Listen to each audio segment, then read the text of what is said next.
Halo, setelah sebelumnya kita sudah bisa memahami mengenai prinsip-prinsip paling dasar dalam akuntansi, lalu kita pun sudah bisa membuat jurnalnya dan logikanya tentunya, lalu memasukkannya ke buku besar. Lalu semua saldo-saldo buku besar itu di-summarize menjadi trial balance atau lebih lengkapnya sebetulnya itu unadjusted trial balance atau neraca saldo yang belum disesuaikan. Seperti yang sempat dibahas sebelumnya, dalam proses akuntansi di akhir periode itu perlu ada penyesuaian.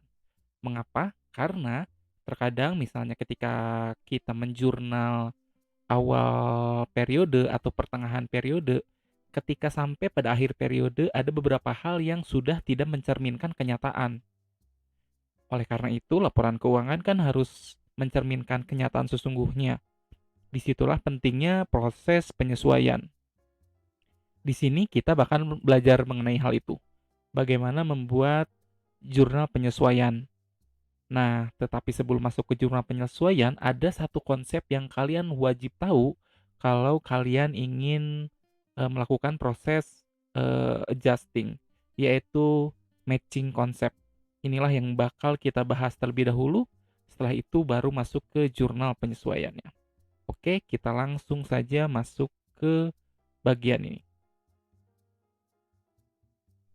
Jadi seperti yang tadi sudah dijelaskan, ini adalah salah satu konsep yang paling penting di dunia accounting, di mana secara sederhananya,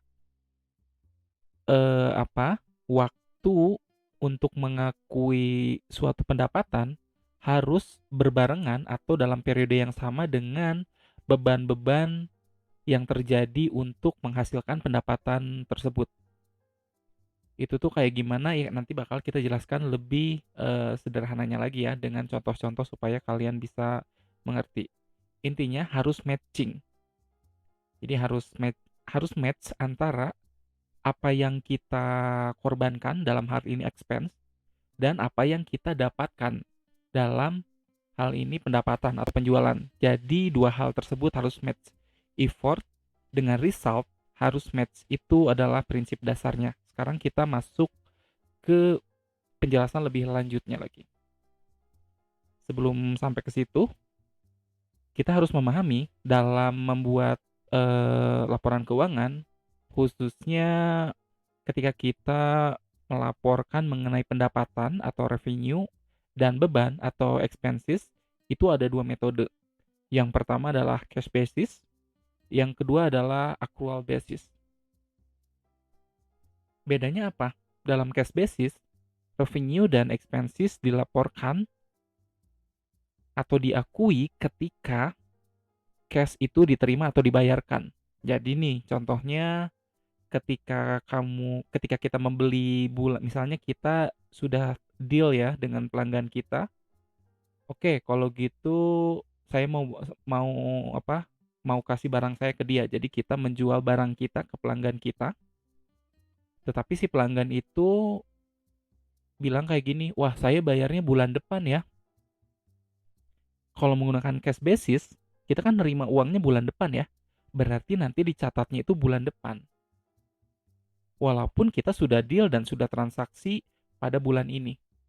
Berarti si cash basis ini menjadikan aliran uang, uang tunai atau transfer bank misalnya intinya cash sebagai, indikator utama terjadinya transaksi. Beda dengan accrual basis.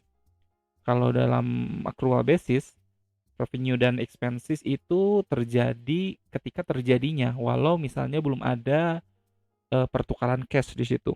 Jadi misalnya nih seperti tadi, saya sudah deal dengan pelanggan saya bulan ini, tapi dia akan bayarnya bulan depan, saya sudah mencatat bahwa saya sudah melakukan atau sudah terjadi penjualan di perusahaan saya itu bulan sekarang, bukan bulan depan, walaupun duitnya saya bakal terima bulan depan. Jadi dia lebih melihat ke kapan transaksi itu terjadi. Nah, sekarang ini kita seluruh dunia pada umumnya menggunakan accrual basis. Oleh karena itu di, video kali ini tentunya kita akan menggunakan logika accrual basis seperti tadi, bukan yang cash basis. Lalu ciri-ciri lainnya itu accrual basis itu seperti apa sih kalau diuraikan lebih detail lagi? Yang pertama adalah revenue atau pendapatan itu diakui ketika pendapatan tersebut sudah diperoleh oleh kita atau sudah menjadi hak kita walaupun belum dibayar. Jadi setelah terjadinya transaksi pendapatan atau penjualan misalnya, tetapi dia bayarnya nanti, itu sudah bisa diakui sebagai pendapatan perusahaan kita. Lalu yang berikutnya adalah expense, diakui ketika terjadi expense, walaupun kita juga belum membayar. Contohnya nih, kita sudah menggunakan listrik 1 bulan ini, misalnya ini bulan Oktober. Lalu listrik ini sudah kita pakai kan bulan Oktober. Cuman kita bakal bayarnya itu nanti bulan November. Bakal ngeluarin uangnya bulan November. Tetapi menurut prinsip accrual basis, kita harus mencatat adanya beban listrik itu pada bulan Oktober. Ketika terjadinya si beban itu. Kita kan pakainya bulan Oktober ya. Bukan ketika kita membayarnya. Yang berikutnya, revenue dan expenses harus match dalam periode yang sama. Ini seperti yang tadi sempat dijelaskan secara singkat. Berarti expense itu kan bisa dikatakan itu adalah effort kita atau usaha kita untuk menghasilkan pendapatan kan. Si revenue itu adalah pendapatannya. Nah, dalam prinsip matching ini, periode terjadinya pendapatan itu harus disamakan dengan periode terjadinya beban. Jadi misalnya beban kita itu bulan sekarang, lalu kita pun harus tahu dari semua beban-beban yang sudah kita keluarkan ini berapa sih pendapatan yang layak kita akui sesuai dengan usahanya. Ini nanti mungkin bakalan jauh lebih jelas ketika ada contoh soalnya.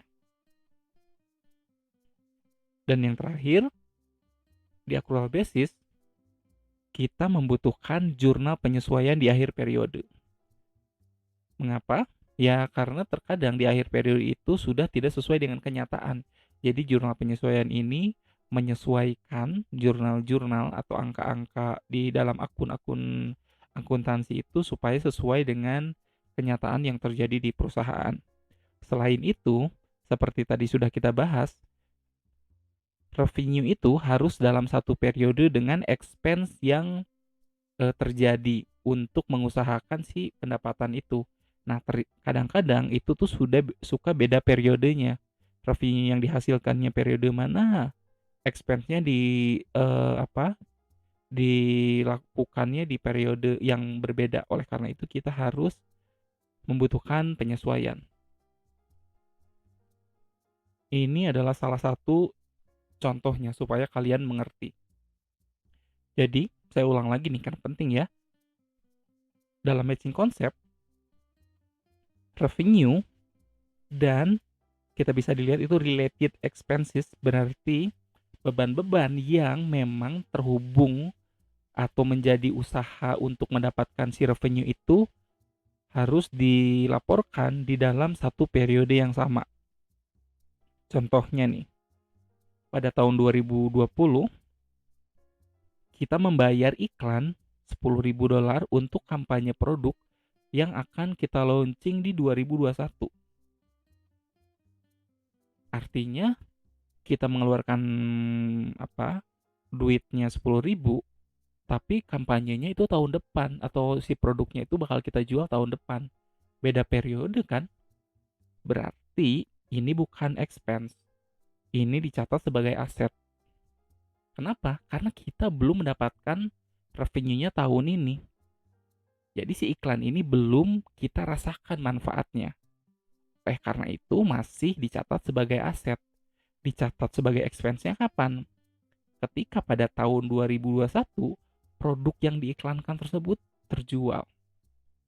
Artinya pada tahun 2021 10.000 tersebut yang tadinya aset berubah bentuk menjadi expense agar match dengan revenue.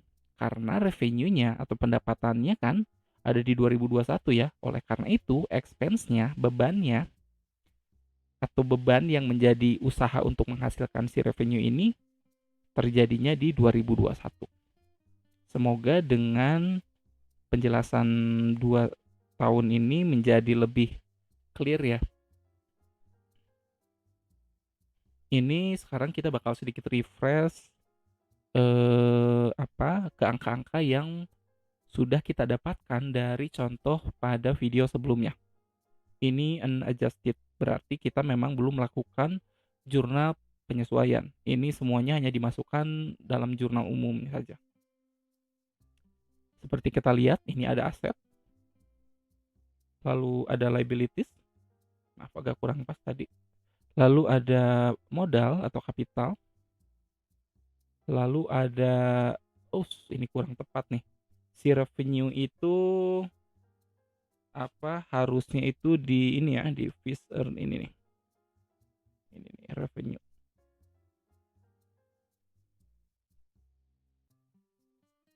Nah, ini expenses. Itu termasuk ke si wage expenses. Kegeser kayaknya.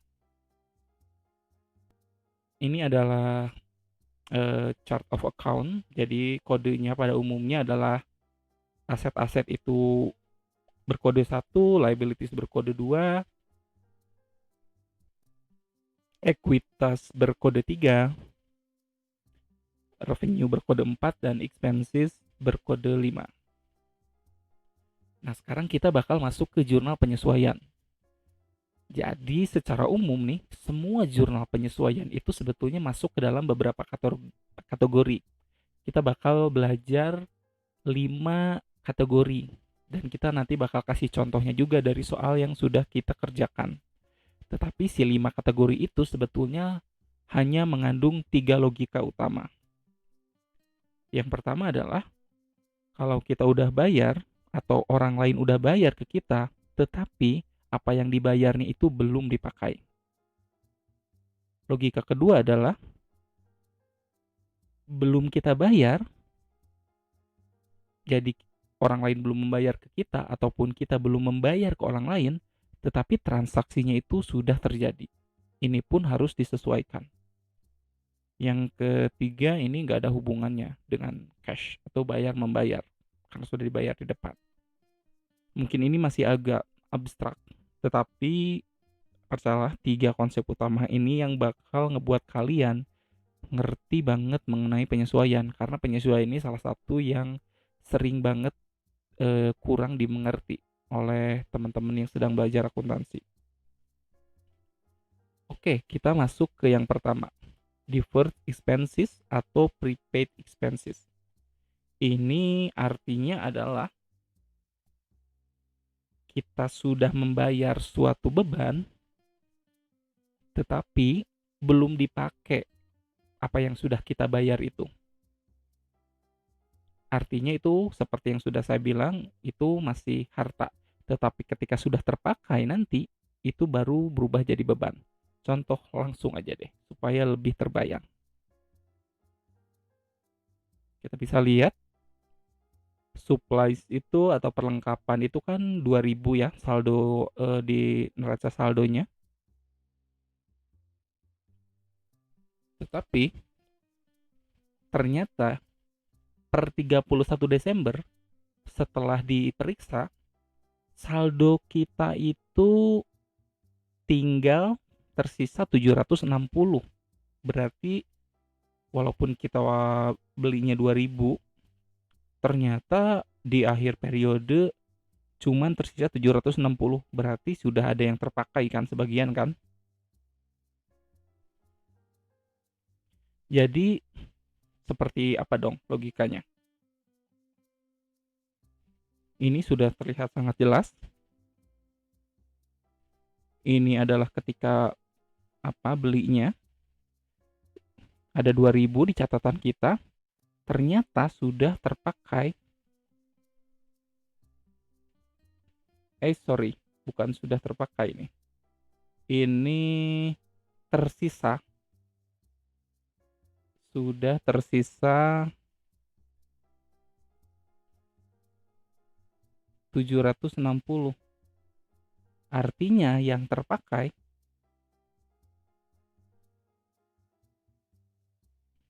1240. Seperti itu ya logikanya ya.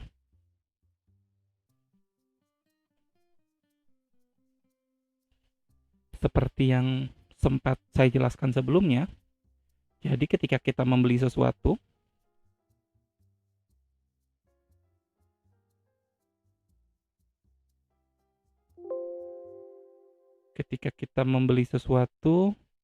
misalnya suatu aset tertentu, misalnya supply,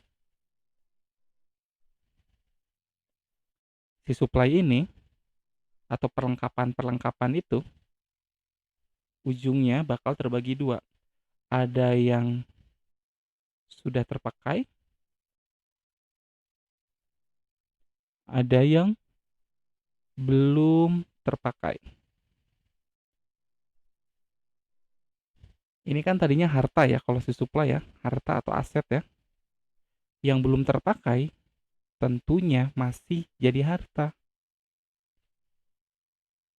Tapi yang sudah terpakai ini sudah berubah bentuk menjadi beban.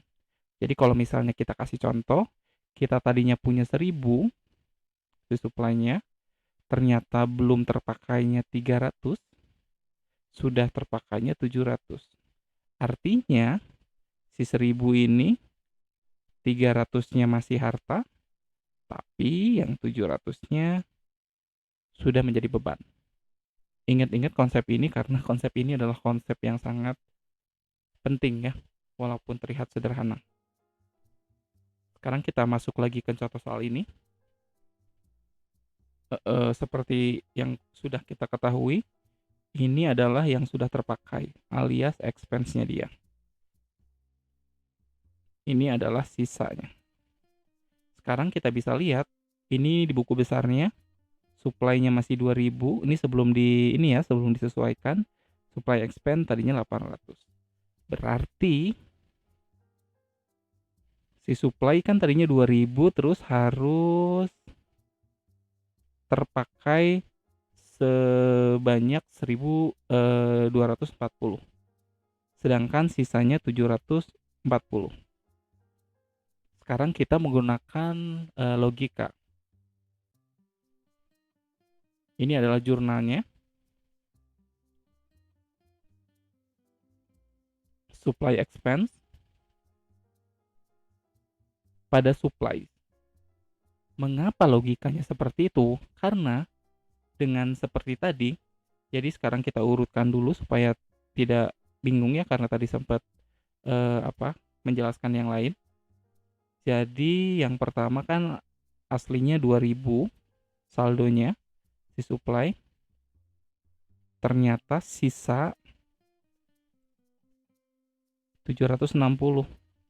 Apa yang harus terjadi?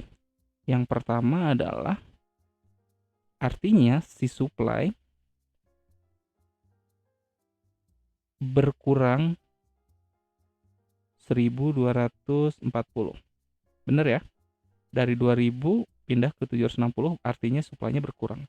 Yang kedua, karena sudah terpakai sebanyak 1240, artinya beban supply bertambah 1240. Nah, kalau sudah tahu logikanya ini, ya sekarang kita tinggal masukin aja. Bebannya nambah itu di debit, supply berkurang itu di kredit. Jadilah jurnalnya seperti ini, supply expense di debit 1240, supply di kredit 1240. Kalau si jurnal-jurnal ini dimasukin ke buku besar, kita bisa lihat tadinya kan 2000, terus supply-nya ada kredit. Supply-nya kredit kan? Kredit masuk ke sini. 2000 dikurang 1240, saldonya 740. Supply expense-nya ini kan debit ya. Masuk ke sini. Debit ditambah debit, jadi supply expense-nya sekarang nambah jadi 2040.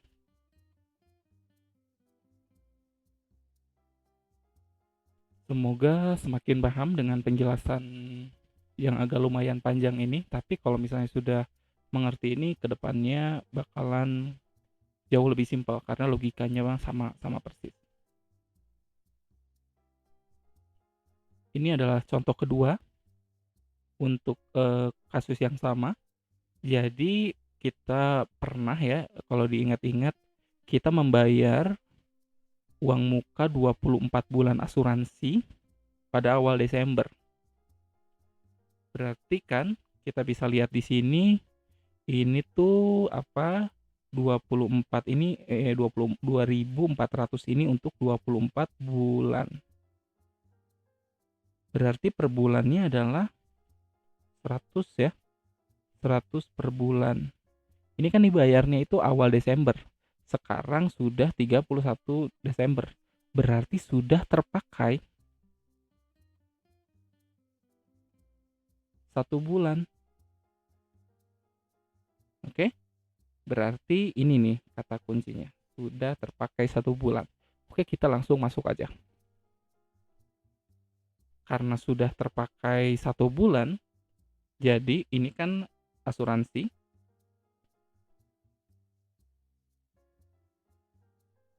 Karena ini prepaid, berarti asuransinya masih harta ya. Tadinya itu 2.400 di awal Desember, tapi di akhir Desember yang belum terpakai itu 2.300. Yang sudah terpakai ini udah terpakai 100. Iya kan? Kenapa? Karena per bulannya 100 dan kita kan sudah pakai asuransi ini 1 bulan ya. Artinya expense-nya nambah 100. Sedangkan ini kan awalnya 2.400, sekarang 2.300, artinya si hartanya atau prepaid insurance-nya berkurang 100. Jadi jurnalnya adalah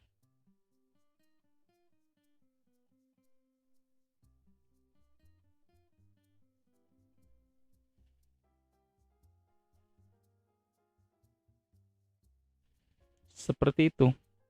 Insurance expense-nya nambah 100 karena itu di debit, jadi nambah 100. Prepaid insurance-nya kan ini hartanya berkurang 100 karena sudah dipakai kan.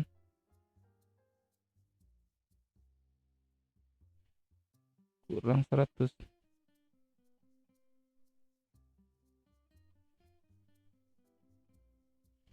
Semoga sudah jelas mengenai penyesuaian yang pertama ini. Yang kedua ada deferred revenue atau unearned revenue. Kalau ini logikanya adalah, kalau tadi kan kita sudah bayar tapi kita belum mendapatkan manfaatnya ya. Jadi antara antara dia masih harta atau sudah menjadi beban. Kalau ini si deferred revenue ini kita sudah dibayar. Kita sudah dibayar karena kan revenue ya, pendapatan, berarti orang yang bayar ke kita. Tapi kita belum kasih service atau belum kasih jasanya atau belum kasih produknya, bisa juga seperti itu. Intinya pendapatan kita, kita belum melakukan apa yang seharusnya kita lakukan karena kita dibayar. Jadi logikanya itu adalah seperti ini. Kita sudah dibayar tapi belum melakukan servisnya, itu dalam tanda kutip itu belum menjadi pendapatan, tetapi itu masih menjadi hutang. Sifatnya seperti hutang. Kenapa seperti itu? Karena kan orang udah bayar ke kita, kita udah nerima duitnya, tapi kita belum melakukan servisnya. Jadi contohnya nih, jadi kita itu misalnya kita itu adalah badut sulap, terus ada satu orang udah bayar ke kita, ini saya bayar nih 10 juta, nanti kamu ulang tahun anak saya 3 bulan di depan kamu main jadi badut sulap ya. Berarti saya kan udah dapat uangnya 10 juta tapi saya belum jadi badut kan.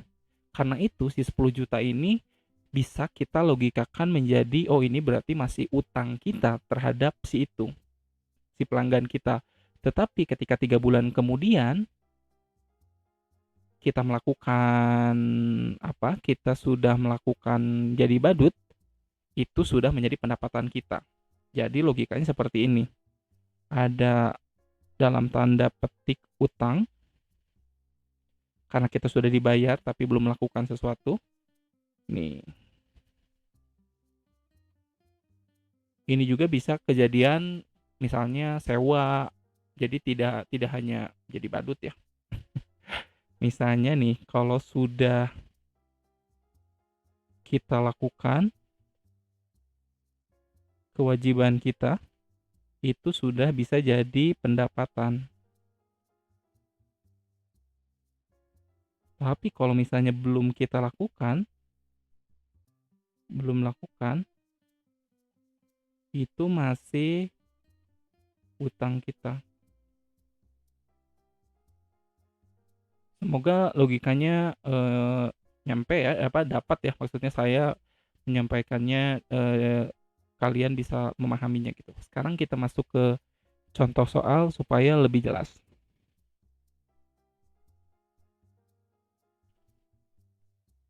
Jadi untuk kasus di Survivor ini kasusnya adalah unearned rent. Unearned rent artinya orang lain, kita kan punya tanah tuh ya. Orang lain mau nyewa tanah kita sebesar 360. Jadi 360 itu untuk 3 bulan. Uangnya diterima 1 Desember. Jadi kita ini dulu ya, kita jelasin dulu ceritanya nih. Kita ini dibayar 360 untuk 3 bulan. Akhirnya per bulan itu 120 ya. Nah, ini kan dibayarnya tanggal 1 Desember. Sekarang kan tanggal 31 Desember nih. Berarti mereka sudah menggunakan tanah kita selama 1 bulan ya. Sudah dipakai. Mereka sudah pakai. Nah, karena mereka sudah pakai, ini udah bukan utang kita lagi, tapi udah jadi pendapatan kita. Tapi ya cuman yang 1 bulan ini. Nah, cara menyesuaikannya gimana? Ya kayak gini.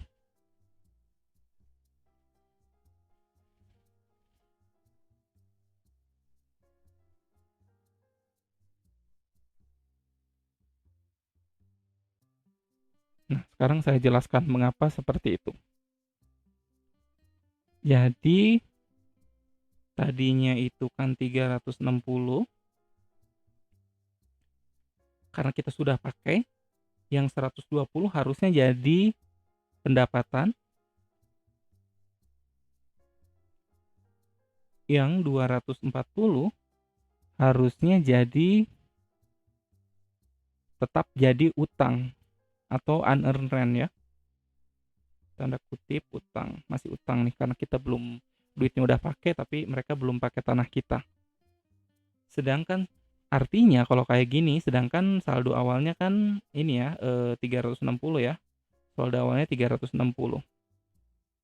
Berarti apa yang harus dilakukan? Yang pertama adalah pendapatan kita apa? Ini dulu deh. Pertama adalah utang kita berkurang dari 360 ke 240. Artinya utang kita berkurang 120. Yang kedua, pendapatan kita naik 120. Ngejurnalnya kayak gimana? Utang itu berkurangnya berarti di debit, pendapatan naik di kredit. Inilah hasilnya. Di debitnya ada utang, unearned ini kan sifatnya seperti utang, seperti yang saya jelaskan tadi. Pendapatan kita di kredit karena naik sebanyak 120. Dan setelah kita pindahkan ini 120-nya di debit masuk ke sini, ini di kredit masuknya ke sini. Tadinya belum ada akunnya, jadi kalau nggak belum ada akunnya, kita bikin akun baru aja, rent revenue. Sorry. Oh iya bener, rent revenue tadinya kan belum ada, terus kita bikin aja. Ini kan di kredit ya. Berarti saldonya 120, sedangkan unearned rent-nya tadinya 360 dikurangi 120 karena dia di debit, saldonya jadi 240. Sesuai dengan kenyataan kan sekarang.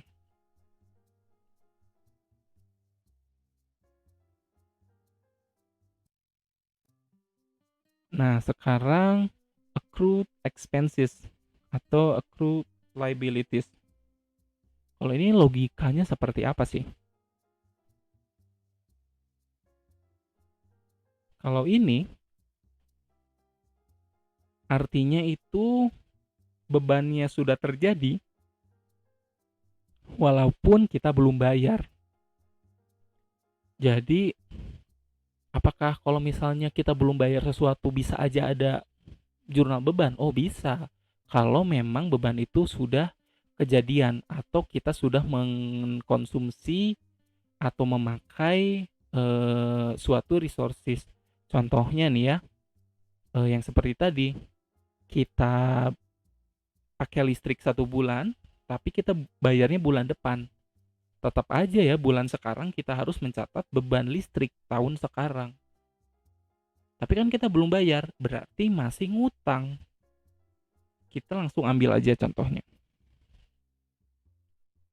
Kita bisa lihat di sini beban upah 4.000 sekian ya. Lalu ternyata per akhir Desember ada accrued wage sebesar 240. Artinya kita sudah memperkerjakan orang pada bulan Desember, dan orang-orang yang sudah kita kerjakan itu punya hak gaji bulan Desember, upah bulan Desember itu sebanyak 250. Cuman mungkin dibayarnya sama kita nanti deh ya awal Januari. Berarti kita kan belum ngeluarin cash ya. Tetapi kita sudah harus mengakui beban upah tersebut. Jadi saat ini wage expense masih understated atau ya angkanya masih lebih kecil dibanding seharusnya. Berarti jurnalnya seperti apa? Jurnalnya sesederhana ini.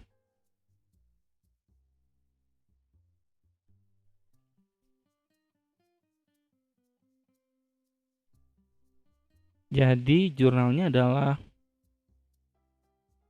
beban upah pada hutang upah. Mengapa? Karena si transaksi yang tadi itu dampaknya ada dua kan. Yang satu adalah beban upah kita naik 250. Yang kedua adalah kalau misalnya bayar kita langsung cash kan. Cuman ini kan kita belum bayar ya. Berarti ada utang upah. Kita berhutang mengenai upah sebanyak 250. Kalau beban upah ini naiknya di debit, utang naiknya di kredit. Oleh karena itu jurnalnya seperti ini. Wage expense di debit, wage payable di kredit. Angkanya 250 pada 250.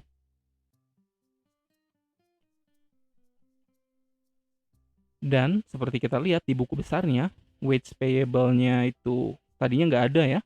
Nggak ada akun ini, kita ngebuat baru, terus kita tambahin 250 di kredit. Dan wage expense-nya tadinya kan 4.000 sekian ya. Karena ini di debit, kita tambahin deh 250.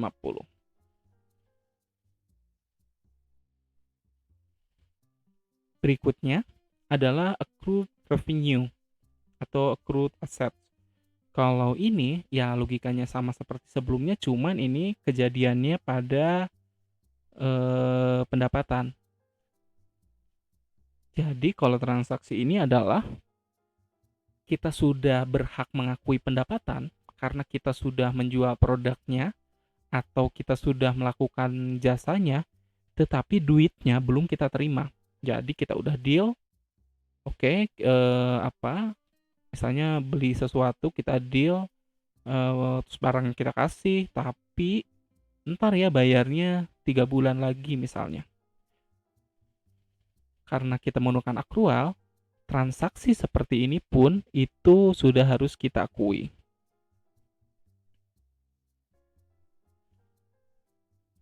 Jadi contohnya ini nih, Survivor Inc.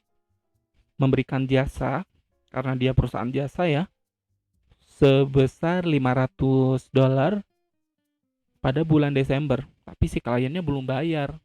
Dan ini belum dicatat juga sama Survivor Inc. Kita harus kayak gimana? Berarti si transaksi tadi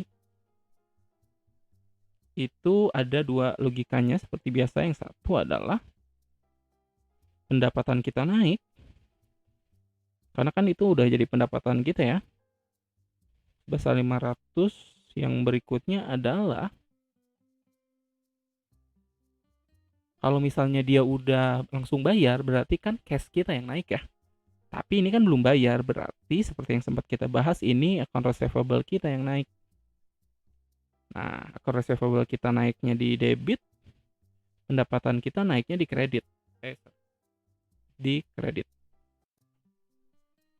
Dan ini saldo-saldo awalnya yang sebelum disesuaikan. Jadi nanti pun harus ditambahkan juga di kedua buku besar ini. Jadi jurnalnya seperti ini ya.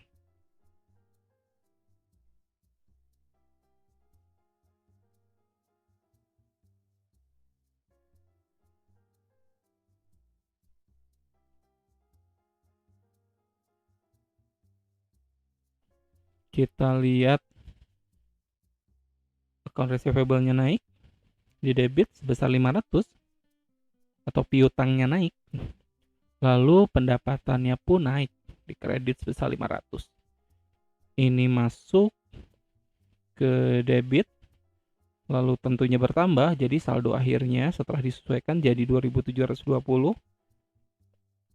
Ini pun masuk ke kredit. Karena sesuai dengan saldonya jadinya ditambah. Sekarang saldo pendapatannya adalah 16.840.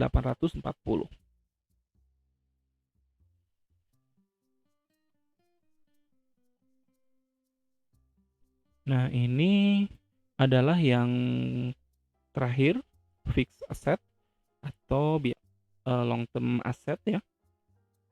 Jadi ini kan biasanya kita beli tanah, kita beli gedung, kita beli mobil. Ini kalau dalam penjelasan yang tadi itu saya tulisnya tidak berhubungan dengan cash. Kalau yang tadi kan sebetulnya logikanya sudah dibayar atau belum. Kalau yang fixed asset ini sebetulnya ketika misalnya beli mobil atau beli gedung itu kan sudah dibayar di awal ya asumsinya. Tapi tiap tahun itu mengalami depresiasi. Mengapa? Mengalami depresiasi karena kan dipakai. Jadi ketika suatu aset dipakai, logikanya adalah nilainya itu semakin turun. Jadi sekarang kita coba langsung masuk aja. Yang pertama adalah yang fixed asset kita yang paling gede itu tentunya tanah. Tapi ya karena ini masih karena ini masih dasar, jadi kita asumsikan saja kalau si tanah ini nggak perlu didepresiasikan karena ya nilainya segitu-segitu aja. Walaupun kan pada kenyataannya kalau misalnya tanahnya ditambang atau dibikin sawit misalnya, tentunya ada yang harus kita lakukan. Tetapi untuk sekarang karena masih dasar ya, anggap aja berarti kalau tanah itu dianggap tidak terdepresiasi. Berikutnya adalah gedung. Jadi kalau gedung itu tentunya terdepresiasi ya karena dipakai terus-menerus. Untuk metode depresiasinya pun nanti di ada di mata modul-modul yang lain sih, lebih detailnya. Nah, berikutnya adalah peralatan. Peralatan itu ya misalnya adalah kendaraan atau mesin seperti itu. Ini pun juga terdepresiasi. Akun untuk mendepresiasinya biasanya adalah beban depresiasi pada akumulasi depresiasi.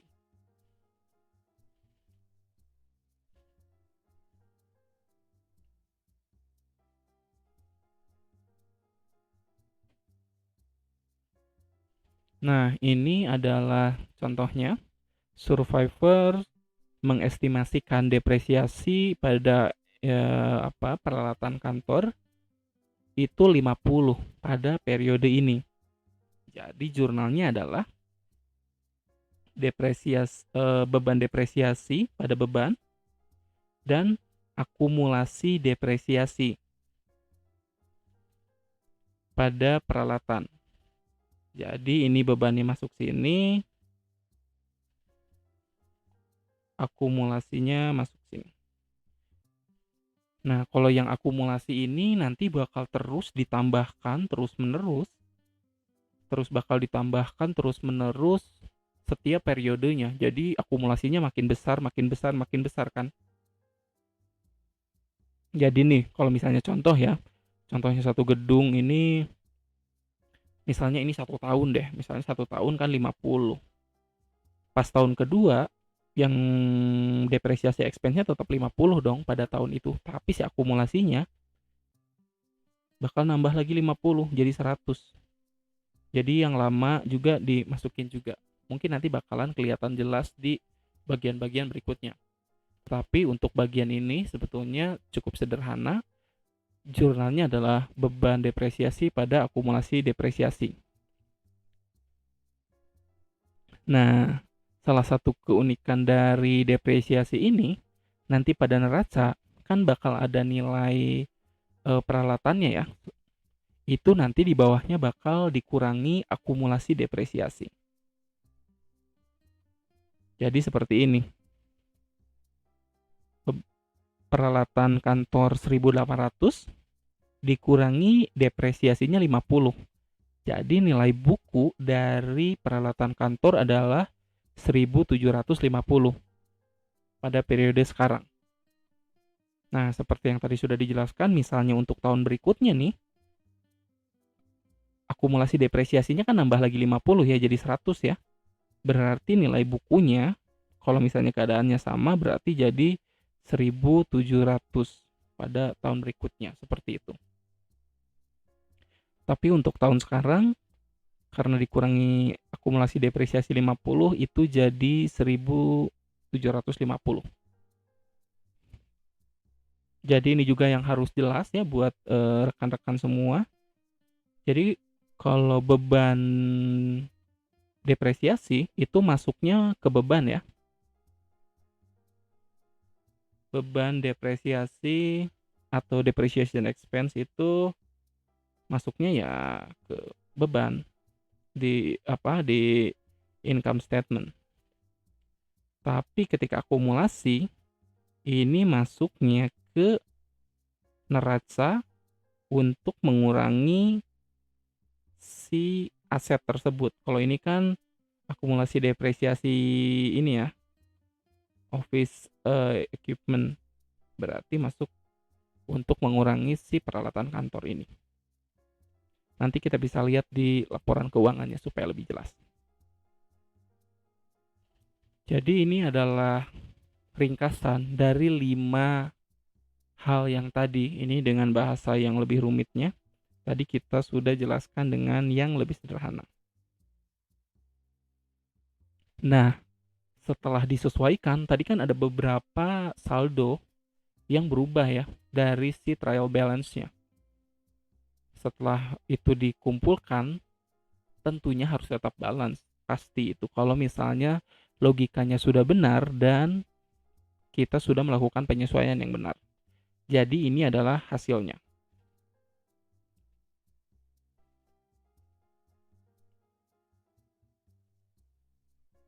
Kita bisa lihat angkanya sudah berubah sesuai dengan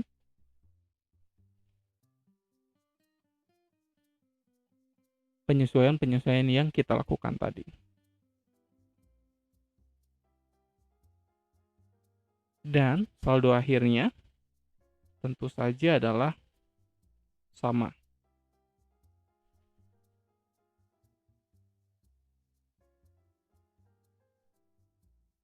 Berarti ini adalah saldo-saldo di akhir periode yang angkanya sudah sesuai dengan realitas pada akhir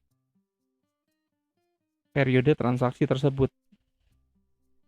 Nah, untuk bagian ini cukup dulu, tetapi di bagian berikutnya kita bakal menyelesaikan siklus akuntansi ini karena kita kan sudah mempunyai saldonya. Tentunya kita di bagian berikutnya akan membuat laporan keuangan dari apa yang sudah kita kerjakan sampai saat ini. Oke, bisa dipahami terlebih dahulu mengenai bagian ini sebelum kita akan masuk ke bagian berikutnya. Terima kasih.